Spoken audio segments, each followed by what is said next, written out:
Millicents Double by L M Montgomery. Nonsense, said Millicent, pointing to their reflected faces. When Millicent Moore and Worth Gordon met each other on the first day of the term in the entrance hall of the Kinglake High School, both girls stopped short, startled. Millicent Moore had never seen Worth Gordon before, but Worth Gordon's face she had seen every day of her life, looking at her out of her own mirror.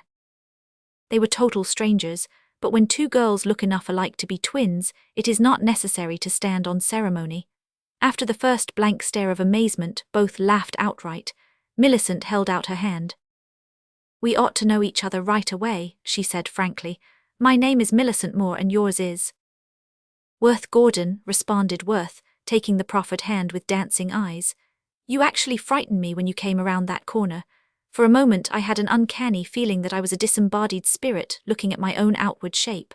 I know now what it feels like to have a twin." "Isn't it odd that we should look so much alike?" said Millicent. "Do you suppose we can be any relation? I never heard of any relations named Gordon." Worth shook her head. "I'm quite sure we're not," she said. "I haven't any relatives except my father's stepsister with whom I've lived ever since the death of my parents when I was a baby."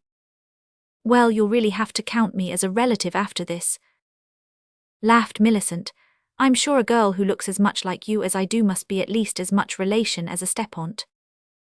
From that moment they were firm friends, and their friendship was still further cemented by the fact that Worth found it necessary to change her boarding house and became Millicent's roommate. Their odd likeness was the wonder of the school, and occasioned no end of amusing mistakes, for all the students found it hard to distinguish between them. Seen apart it was impossible to tell which was which except by their clothes and style of hairdressing. Seen together there were of course many minor differences which served to distinguish them. Both girls were slight, with dark brown hair, blue eyes and fair complexions, but Millicent had more colour than Worth. Even in repose Millicent's face expressed mirth and fun. When Worth was not laughing or talking her face was rather serious. Worth's eyes were darker and her nose in profile slightly more aquiline, but still the resemblance between them was very striking. In disposition they were also very similar. Both were merry, fun-loving girls, fond of larks and jokes. Millicent was the more heedless, but both were impulsive and too apt to do or say anything that came into their heads without counting the cost. One late October evening Millicent came in, her cheeks crimson after her walk in the keen autumn air, and tossed 2 letters on the study table. "It's a perfect evening, Worth. We had the jolliest tramp. You should have come with us instead of staying and moping over your books." Worth smiled ruefully. "I simply had to prepare those problems for tomorrow," she said. "You see, Millie dear, there is a big difference between us in some things at least. I'm poor. I simply have to pass my exams and get a teacher's license, so I can't afford to take any chances. You're just attending high school for the sake of education alone, so you don't really have to grind as I do." "I'd like to do pretty well in the exams, though, for Dad's sake," answered Millicent, throwing aside her wraps. "But I don't mean to kill myself studying just the same. Time enough for that when exams draw nigh. They're comfortably far off yet. But I'm in a bit of a predicament, Worth, and I don't know what to do. Here are 2 invitations for Saturday afternoon, and I simply must accept them both. Now, how can I do it? You're a marvel at mathematics, so work out that problem for me. See, here's a note from Mrs. Kirby inviting me to tea at Beechwood. She called on me soon after the term opened and invited me to tea the next week. But I had another engagement for that afternoon, so couldn't go. Mr. Kirby is a business friend of Dad's, and they are very nice people. The other invitation is to the annual autumn picnic of the Alpha Gammas. Now, Worth Gordon, I simply must go to that. I wouldn't miss it for anything.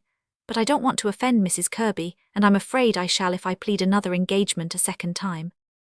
Mother will be fearfully annoyed at me in that case. Dear me, I wish there were 2 of me, one to go to the Alpha Gammas and one to Beechwood. Worth Gordon." "What's the matter?" "There are 2 of me. What's the use of a double if not for a quandary like this? Worth, you must go to tea at Beechwood Saturday afternoon in my place. They'll think you are my very self. They'll never know the difference. Go and keep my place warm for me, there's a dear." "Impossible," cried Worth. "I'd never dare. They'd know there was something wrong." "They wouldn't, they couldn't. None of the Kirbys have ever seen me except Mrs. Kirby, and she only for a few minutes one evening at dusk. They don't know I have a double and they can't possibly suspect. Do go, Worth. Why, it'll be a regular lark, the best little joke ever. And you'll oblige me immensely besides. Worthy, please." Worth did not consent all at once, but the idea rather appealed to her for its daring and excitement. It would be a lark. Just at that time Worth did not see it in any other light.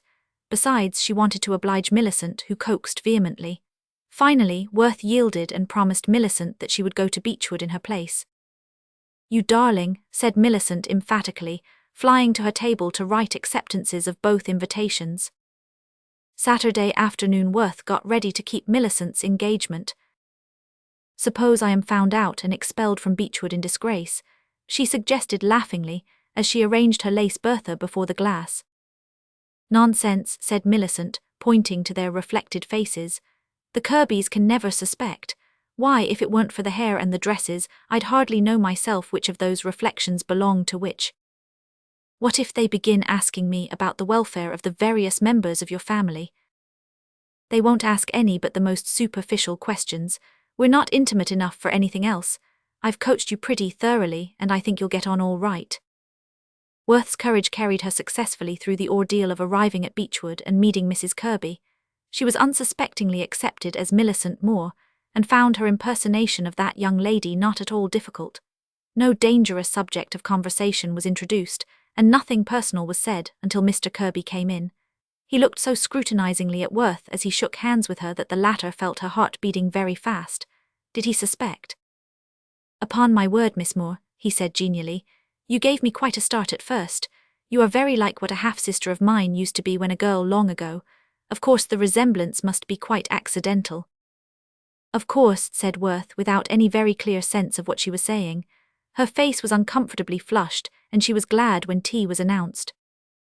As nothing more of an embarrassing nature was said, Worth soon recovered her self-possession and was able to enter into the conversation. She liked the Kirbys. Still, under her enjoyment, she was conscious of a strange, disagreeable feeling that deepened as the evening wore on. It was not fear. She was not at all afraid of betraying herself now. It had even been easier than she had expected. Then what was it? Suddenly Worth flushed again. She knew now it was shame. She was a guest in that house as an impostor. What she had done seemed no longer a mere joke. What would her host and hostess say if they knew? That they would never know made no difference. She herself could not forget it, and her realization of the baseness of the deception grew stronger under Mrs. Kirby's cordial kindness. Worth never forgot that evening. She compelled herself to chat as brightly as possible, but under it all was that miserable consciousness of falsehood, deepening every instant. She was thankful when the time came to leave. "You must come up often, Miss Moore," said Mrs. Kirby kindly. "Look upon Beechwood as a second home while you are in Kinglake. We have no daughter of our own, so we make a hobby of cultivating other people's." When Millicent returned home from the Alpha Gamma outing, she found Worth in their room looking soberly at the mirror. Something in her chum's expression alarmed her. "Worth, what is it? Did they suspect?" "No," said Worth slowly. "They never suspected. They think I am what I pretended to be, Millicent Moore. But I wish I'd never gone to Beechwood, Millie. It wasn't right. It was mean and wrong. It was acting a lie. I can't tell you how ashamed I felt when I realized that." "Nonsense," said Millicent, looking rather sober nevertheless. "No harm was done. It's only a good joke, Worth." "Yes, harm has been done. I've done harm to myself for one thing. I've lost my self-respect. I don't blame you, Millie. It's all my own fault. I've done a dishonorable thing, dishonorable." Millicent sighed. "The Alpha Gamma picnic was horribly slow," she said. "I didn't enjoy myself a bit. I wish I had gone to Beechwood. I didn't think about its being a practical falsehood before. I suppose it was. And I've always prided myself on my strict truthfulness. It wasn't your fault, Worth, it was mine. But it can't be undone now." "No, it can't be undone," said Worth slowly. "But it might be confessed. We might tell Mrs. Kirby the truth and ask her to forgive us." "I couldn't do such a thing," cried Millicent. "It isn't to be thought of." Nevertheless, Millicent did think of it several times that night and all through the following Sunday. She couldn't help thinking of it. A dishonorable trick. That thought stung Millicent. Monday evening Millicent flung down the book from which she was vainly trying to study. "Worthy, it's no use, you were right. There's nothing to do but go and fess up to Mrs. Kirby. I can't respect Millicent Moore again until I do. I'm going right up now." "I'll go with you," said Worth quietly. "I was equally to blame and I must take my share of the humiliation." When the girls reached Beechwood, they were shown into the library where the family was sitting. Mrs. Kirby came smilingly forward to greet Millicent when her eyes fell upon Worth. Why, she said. I didn't know you had a twin sister, Miss Moore. Neither I have, said Millicent, laughing nervously. This is my chum, Worth Gordon, but she is no relation whatever.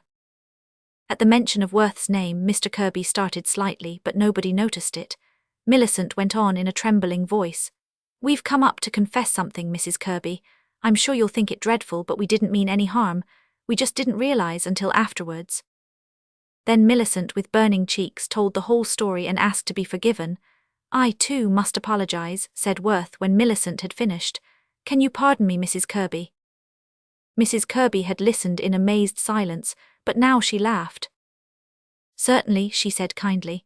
I don't suppose it was altogether right for you girls to play such a trick on anybody, but I can make allowances for schoolgirl pranks. I was a schoolgirl once myself, and far from a model one. You have atoned for your mistake by coming so frankly and confessing, and now we'll forget all about it. I think you have learned your lesson. Both of you must just sit down and spend the evening with us. Dear me, but you are bewilderingly alike. I've something I want to say, interposed Mr. Kirby suddenly. You say your name is Worth Gordon, he added, turning to Worth. May I ask what your mother's name was? Worth Mowbray, answered Worth wonderingly. I was sure of it, said Mr. Kirby triumphantly, when I heard Miss Moore mention your name. Your mother was my half-sister and you are my niece. Everybody exclaimed, and for a few moments they all talked and questioned together. Then Mr. Kirby explained fully. I was born on a farm up country. My mother was a widow when she married my father, and she had one daughter, Worth Mowbray, 5 years older than myself. When I was 3 years old, my mother died. Worth went to live with our mother's only living relative, an aunt. My father and I removed to another section of the country. He, too, died soon after, and I was brought up with an uncle's family. My sister came to see me once when she was a girl of 17, and as I remember her, very like you are now. I never saw her again and eventually lost trace of her. Many years later I endeavored to find out her whereabouts. Our aunt was dead, and the people in the village where she had lived informed me that my sister was also dead. She had married a man named Gordon and had gone away. Both she and her husband had died, and I was informed that they left no children, so I made no further inquiries. There is no doubt that you are her daughter. Well, this is a pleasant surprise, to find a little niece in this fashion. It was a pleasant surprise to Worth, too, who had thought herself all alone in the world and had felt her loneliness keenly. They had a wonderful evening, talking and questioning and explaining. Mr. Kirby declared that Worth must come and live with them. We have no daughter, he said. You must come to us in the place of one, Worth. Mrs. Kirby seconded this with a cordiality that won Worth's affection at once. The girl felt almost bewildered by her happiness. I feel as if I were in a dream, she said to Millicent as they walked to their boarding house. It's really all too wonderful to grasp at once. You don't know, Millie, how lonely I've felt often under all my nonsense and fun. Aunt Delia was kind to me, but she was really no relation. She had a large family of her own, and I have always felt that she looked upon me as a rather inconvenient duty. But now I'm so happy. I'm so glad for you, Worth, said Millicent warmly. Although your gain will certainly be my loss, for I shall miss my roommate terribly when she goes to live at Beechwood. Hasn't it all turned out strangely? If you had never gone to Beechwood in my place, this would never have happened.